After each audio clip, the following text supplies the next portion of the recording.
Pemerintah daerah ramai-ramai menaikkan tarif pajak bumi dan bangunan. Apakah cara ini dianggap cara instan bagi pemerintah daerah untuk menambah pendapatan atau memang kenaikan tarif dianggap lumrah?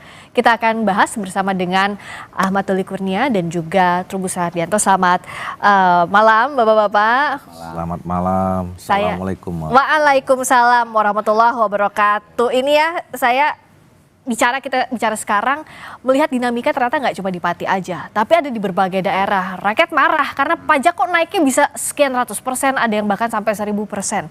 Bang Doli lihatnya ini dari mana? Kita bisa melihat apakah karena efisiensi memang ke sana? Harus dikaji lebih dalam. Apakah memang kata efisiensi atau kebijakan efisiensi itu yang kemudian mengakibatkan itu? Nah, kita ingin lihat secara holistik dulu ya, secara menyeluruh. Pertama memang betul kita masih punya problem tentang soal kapasitas dan pendapatan daerah. Ya. Nah ini juga nanti berkaitan dengan soal kebijakan dana transfer daerah. Nah saya kemudian di Komisi 2 sejak tahun lalu sudah ingin membicarakan kepada pemerintah. Sebenarnya soal kebijakan dana transfer daerah ini itu harus lengkap dengan soal mekanisme evaluasinya. Nah selama ini kan di DPR aja itu tidak ada satu komisi atau AKD pun, satu AKD yang memang secara spesifik menangani atau bertanggung jawab tentang dana transfer daerah ini. Nah, saya bukan karena waktu di Komisi 2, tapi kan yang menjadi pembina kepala daerah itu kan Kementerian Dalam Negeri yang mintanya Komisi 2. Nah, harusnya kita tuh punya mekanisme dana transfer DAU dan DAK itu kan harus dievaluasi tiap tahun. Kalau misalnya ada kinerja kepala daerah atau daerahnya bagus, ya harus ada reward dong. Iya kan? Nah, kalau misalnya sebaliknya harus ada punishment. Nah, ini kan kita nggak tahu nih. Dana evaluasi itu naik, DAU, DAK turun itu karena apa? Atau karena memang kemampuan lobby dari kepala daerahnya, makanya katanya waktu itu banyak sekali kepala daerah yang lebih banyak di Jakarta daripada di daerahnya, atau apa? Itu satu soal. Nah, yang kedua, memang dibutuhkan kemandirian masing-masing daerah untuk mengelola kapasitas keuangan itu. Nggak melulu harus tergantung dari pusat gitu. Nah, harus dicari memang potensi-potensi ekonomi di daerah itu seperti apa, termasuk kemampuan leadership kepemimpinan kepala daerah yang inovatif dan kreatif gitu loh. Nah, kejadian ini itu terjadi pada 3 dan keempat hal berikutnya. Pertama soal mau gampang saja, instan ya Pak. Instan, ya kan? Ya udahlah daripada pusing nyari-nyari sumber yang lain atau memikirkan yang susah-susah, gampang aja kita tarik aja dari rakyat. Nah dia lupa mereka tuh terpilih dari rakyat. Ya gitu. Dan kalaupun misalnya mau diterbitkan kebijakan itu, tanya rakyat dulu gitu loh. Rakyat setuju apa enggak gitu kan? Nah ini kan enggak nih, langsung main tetapkan 2.000, 1.000, 200, 400 dan segala macam. Nah yang ketiga komunikasi, komunikasi politik gitu. Nah oleh karena itu menurut saya ini simptom saja, fenomena gunung es aja, cuman hanya muncul Pati, Jombang, Cirebon. Dan menurut saya ini mungkin hampir sama. Nah oleh karena itu ini nggak bisa dibiarkan terlalu lama. Nah ini setuju, nggak bisa dibiarin terlalu lama. Saya ke Pak Trubus Rahardiansyah dari sisi pengamat kebijakan publik. Karena waktunya kita nggak panjang, sementara kebijakan ini kan sudah kadung disampaikan ke masyarakat. Yang baru bilang batal ya Pati sama Jombang itu pun sudah banyak amarah publik. Apa yang bisa dilakukan? Ya harus dilakukan, pemerintah pusat melakukan evaluasi menyeluruh terhadap kebijakan terhadap TKD itu sendiri. Karena kan selama ini sebenarnya TKD itulah yang memancing daerah-daerah itu melakukan pemekaran. Ini kan menjadi yang nggak pernah ada kajian, walaupun kajian akademis sudah ada, tetapi ini kan tidak pernah menjadi pertimbangan government. Yang kedua ya menyambung ke Mas Doli tadi bahwa memang dibutuhkan namanya ini Mbak entrepreneur government, di mana kemudian pemimpin itu harus inovatif kreatif, jangan apa-apa instan. Ini harus ada, kan sebenarnya ada layanan misalnya sumber-sumber lain itu melalui PPP, Public Private Partnership misalnya, atau KPBU kerjasama pemerintah badan usaha, itu bisa dilakukan. Tapi yang dilakukan mereka karena nggak mampu untuk itu. Yang ada adalah biasanya kita menerima sekian, kita ngabisin. Kan kalau menghabiskan sesuatu yang sudah ada ya tentu semua orang bisa. Ini nggak ada pikiran untuk itu. Nah yang ketiga memang saya melihat bahwa pemerintah pusat itu sendiri seperti ada pembiaran. Jadi biarkan karena dia menganggap itu sudah otonomi daerah Jadi urusan keuangan udah dikasih saja. Sudah nanti nggak ada tadi evaluasi apapun nggak ada. Apakah digunakan betul untuk itu nggak ada. Terus yang ada itu laporannya hanya sifatnya selama ini kan kebijakannya memang itu bottom up. Jadi dari bawah diusulkan. Kan setelah dirubah dengan pola yang baru namanya top down. Nah, ini kemudian seolah-olah menjadi benturan. Padahal itu segala sesuatunya kalau ada komunikasi publik tadi yang bagus, nggak ada itu istilah seperti itu. Karena di mana-mana di seluruh dunia teorinya ya soal desentralisasi, sentralisasi itu adalah masalah komunikasi. Bagaimana komunikasi itu berimbang. Nah, persoalan yang ketika ini memang munculnya arogansi, munculnya kesewenang-wenangan otoritas yang disalahgunakan menurut saya lebih kepada ini perpaduan politik yang mengarah kepada seperti kebanggaan karena kita koalisi, kita partai besar, kita itu yang seringkali dimunculkan di daerah-daerah dan ini seringkali menjadi trigger bagi mereka untuk membuat kebijakan yang sesungguhnya ya kata dapetnya mencekik rakyat itu gitu loh. Karena memang dia nggak punya sense of crisis, tidak ada pikiran bagaimana mengembangkan suatu wilayah yang dia punyai dan dia tidak tahu bisa berbuat apa-apa. Dan itu anehnya baik eksekutif, legislatif semuanya kayak publik melihatnya kayak ngegongi gitu. Oke, semuanya kok semuanya malah yang ngedukung padahal rakyatnya tercekik. Itu yang menjadi problem. Bang Doli, karena sudah banyak pergerakan di masing-masing daerah, jangan sampai kan ini makin tidak kondusif. Ya makanya kalau kami di DPR khususnya Komisi 2 kita akan minta di pimpinan Komisi 2 dalam rapat internalnya besok di hari pertama kedua masa sidang ini itu akan kita mengundang Kementerian Dalam Negeri, Menteri Dalam Negeri untuk membahas soal ini. Nah sebetulnya di masa sidang kemarin kita udah bahas tentang soal dana transfer daerah ini ya. Kita minta kepada Menteri Dalam Negeri untuk melakukan assessment gitu, terus kajian bagaimana nih kita mengatasi soal kelemahan-kelemahan ekonomi yang terjadi di daerah ini, gitu ya. Nah, ini tinggal lanjutnya ini. Jadi artinya kemarin kita udah bahas, ini ada kasus harus semakin serius lagi, ya. Harus ada solusi, ya, harus ada konsep baru tentang soal hubungan antara pusat dan daerah terkait masalah keuangan ini. Nah, artinya pemerintah pusat kalau Pak Trubus lihat nggak bisa dong angkat tangan bilang bahwa nggak ada hubungannya antara efisiensi misalnya antara transfer ke daerah yang berkurang dengan adanya gejolak di berbagai daerah dinaikannya pajak di sejumlah daerah. Iya nggak bisa karena pada akhirnya kan misalnya ini taruhlah seorang bupati ini kan harusnya naik ke atas melakukan semacam konsultasi publik dulu. Konsultasi dengan atasannya kan siapa? Gubernur kan, gubernur itu kan BPP, wakil pemerintah pusat di daerah. Kemudian di atas ini ada namanya Kemendagri. Di Kemendagri itu ada namanya Dirjen Bina Keuangan Daerah. Kan harusnya ada konsultasi semacam itu. Belum ada otonomi daerah juga ada di situ. Sehingga mereka saling ada semacam kalau saya naikkan sekian, orang Jawa piye kan gitu akibatnya apa yang harus saya lakukan kan harusnya ada seperti itu. Nah di satu sisi pemimpinnya kan harusnya ke bawah. Ini kan kalau belajar dari Pati itu kan hanya masalah struktural saja, artinya dia hanya kepada camat, lurah, ya mereka yes aja gini-gini ya, tapi kan karena mereka struktural. Coba bicarakan dulu dengan kepala daerah, komunitas-komunitas yang ada di situ, para petani bagaimana seperti apa, kan harusnya seperti itu sehingga didengarkan. Nah ini kemudian baru kalau sudah ada kesepakatan dibuatlah semacam ini dulu uji coba, testing the water dulu, tes dulu seperti apa, cek ombak, bener nggak ada reaksi ini, kalau nggak ada reaksi baru minta jalan lagi. Kalaupun mau naik sekitar 500 atau mau 1000% pun bisa dilakukan kan itu secara bertahap kan aturannya cuma 3 tahun, minimal 3 tahun pajak itu dievaluasi. Nah itu 3 tahun dinaikkan, tapi kenaikannya jangan mencolok. Hampir semua aturan kan cuma 20-100% paling tinggi. Lah kalau di atas 100% ya orang akan menjerit, Mak. Iya akan menjerit karena banyak warga yang bilang bahwa ini jahat.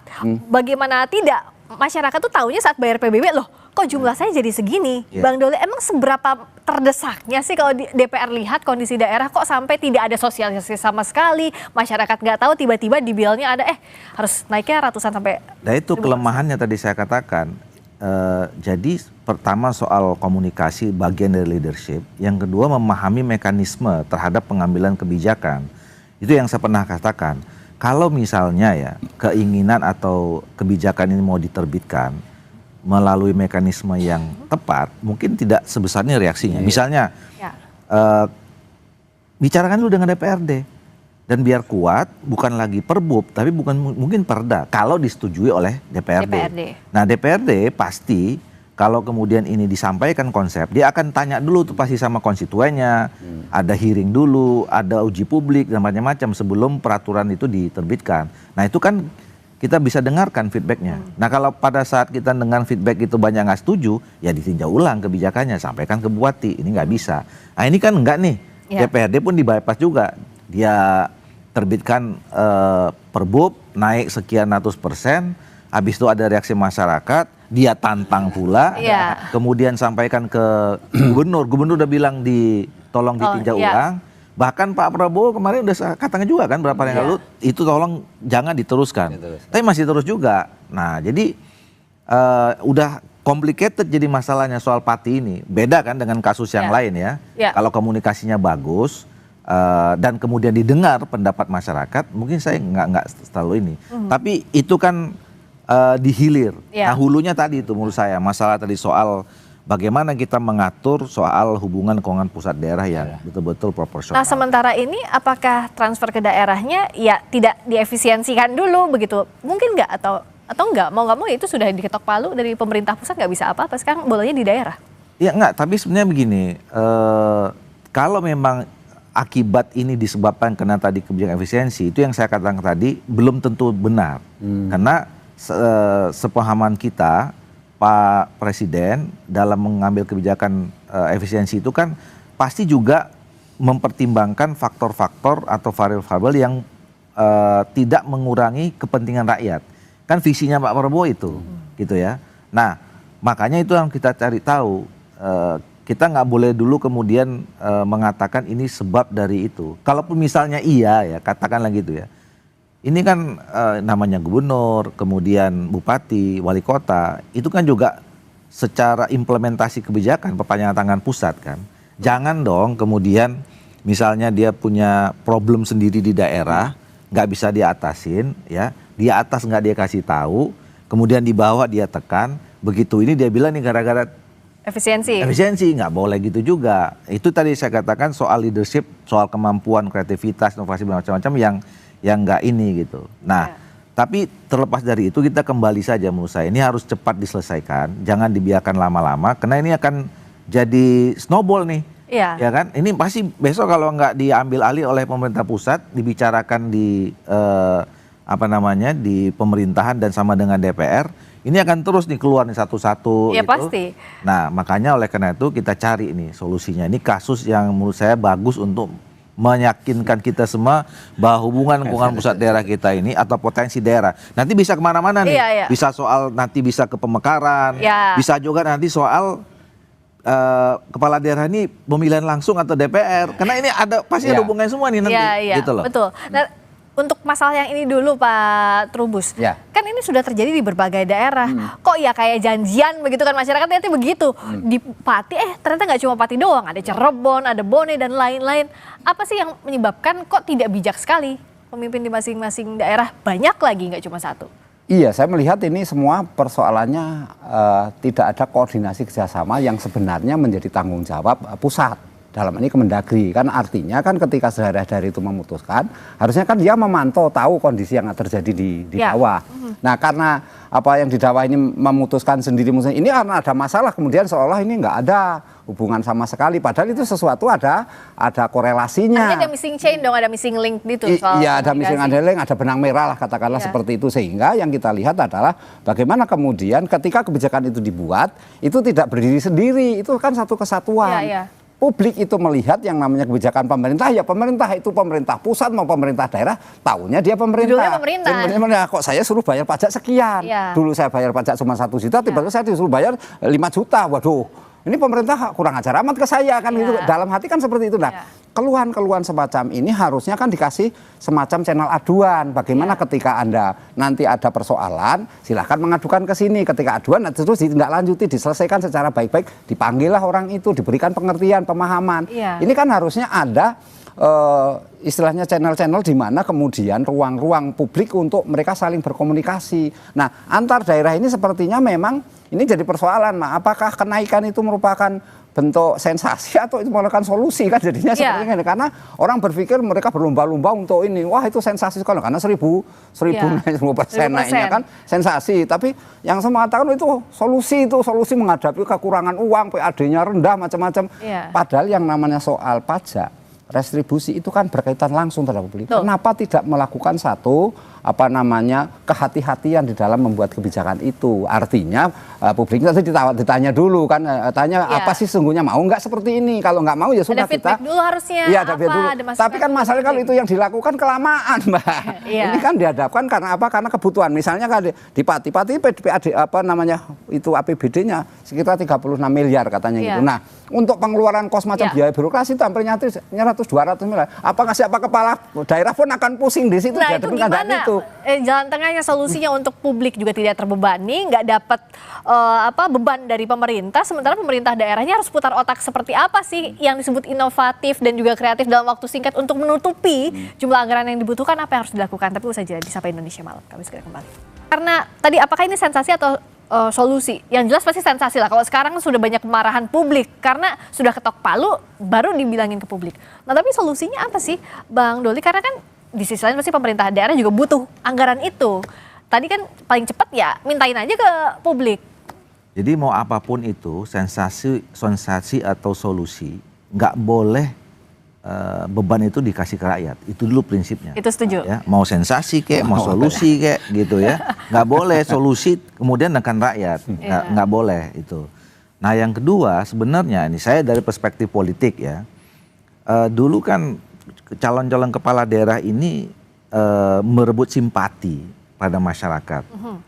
Kampanyenya bagus-bagus, manis-manis. Nanti Pati mau kita buat begini, tidak akan ada kenaikan, nanti potensi daerah kita ambil dari sini, segala macam gitu. Ya kerjakan aja itu, gitu loh. Nah, kemudian kalau jawabannya, saya nggak bisa ngerjakan itu, lah kenapa kemarin? Emang nggak tahu? Emang nggak tahu situasi daerah kita mau jadi kepala daerah, kan harusnya sudah tahu dong. Kita mau menempatkan diri kita pada satu daerah, kemudian kita berjanji untuk memajukan daerah itu pasti kita udah tahu dong. Kalau nggak kita nggak berani kampanye, nggak berani jadi kepala daerah, kan gitu loh. Nah makanya semua janji kampanye itu konsep yang pasti sudah dirumuskan sejak awal pada saat kampanye, ya dikerjakan saja. Yang terutama untuk meningkatkan kapasitas daerah. Ya tentu bicara lebih detail. Ya apa yang ada dalam potensi di dalam daerah itu yang harus dioptimalisasikan kan. Nah kalau kemudian perlu ada koordinasi komunikasi dengan kebijakan pemerintah pusat, ya disampaikan saja ke misalnya pembinanya ke Kementerian Dalam Negeri. Eskalasi dong gitu harusnya gitu ya. Kan? Atau kemudian misalnya dibutuhkan koordinasi dengan kementerian teknis yang lain gitu. Nah itu yang harus dikerjakan untuk mencari solusi. Nah bukan nggak boleh kita naikkan pajak, boleh, tapi satu ada mekanismenya, ada caranya, diatur kapan mungkin bertahap, tidak semua diberlakukan pada seluruh rakyat gitu. Ada mekanisme penerbitan peraturannya, ada komunikasi politik. Saya kira tempat lain juga pasti juga banyak yang berhasil juga dalam menangani masalah-masalah peningkatan kapasitas keuangan daerahnya gitu. Nah kalau dari Pak Trubus apa solusinya yang bisa dilakukan dalam waktu dekat? Iya solusinya hampir sama, itu potensi, tetapi ini persoalannya bagaimana kemudian kemampuan dari elit-elit di daerah itu untuk berkolaborasi memecahkan persoalan-persoalan yang dihadapi itu. Karena seringkali ego sektoral ya kan itu menjadi problem, ego politik. Klasik ini ya. Nah, masalah klasik, ada budaya-budaya struktural feodal yang sebenarnya mereka tertanam. Ini kan sesuatu yang sulit, ada ewuh pakewoh orang Jawa itu sehingga mereka ketika mereka mau duduk bersama itu nggak mau, padahal watak kita sebenarnya kan gotong royong, semuanya kan bisa bersama. Tapi ini persoalannya adalah bagaimana kemudian ketika memang demokrasi parpol, sehingga parpol ini kan juga mendorong agar terjadi ada kompetisi-kompetisi yang dilahirkan di situ, sehingga membawa situasi di mana kemudian ketika kebijakan itu dibuat untuk menunjukkan ini loh dari kami, ini loh yang kami ada kan gitu. Jadi eksesnya ini gue. Nah ini yang menjawabkan kemudian apa yang terjadi adalah tidak ada selaras memang dengan kehendak publik, padahal kehendak publik itu sesungguhnya yang menentukan, tetapi di kehendak publik itu sendiri kan sudah terpolarisasi karena pilihan-pilihan tadi kan, pilihan pada saat pilkada itu. Tapi yang jelas yang disepakati bersama, publik harusnya ada di nomor 1 dalam membuat kebijakan ya. Iya. Harus jangan sampai mau kampanye baru cari-cari masyarakat dukungan, giliran begini. Karena kebijakan itu kan yang paling nanti diterapkan kan untuk masyarakat. Ya, betul. Makanya tanya dulu ke mereka kan gitu. Jangan sampai membebankan rakyat, dan ini semua kebijakan harus ditinjau ulang ya. Kalau tidak, ini akan menimbulkan kemarahan yang lebih besar lagi. Iya. Terima kasih Bang Doli, terima kasih Pak Trubus. Terima kasih sudah disapa Indonesia Malam.